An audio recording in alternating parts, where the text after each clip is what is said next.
शेजारी काका काकू राहतात ते ज्येष्ठ नागरिक आहेत. आता काकाने सांगितलं एका दिवशी त्यांच्या घरी घडलेला किस्सा मला. आणि काय झालं माहीत आहे का, की काकांना असं वाटलं की एक दोनदा बोलता बोलता काकींना ऐकू येत नाही. मग आता दवाखान्यात न्यावं लागेल. मग न्यायचं कुठं?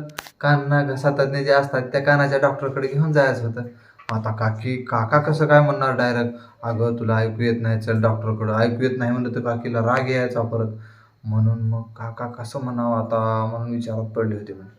मग काकानं आयडिया केली आणि मग एका दिवशी आपण म्हणायचं की जरा दुरून विचारायचं.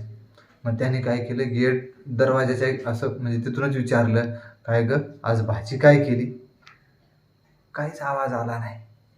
मग थोडंसं अलीकडं आले, पुन्हा म्हणले काय गं भाजी काय केली?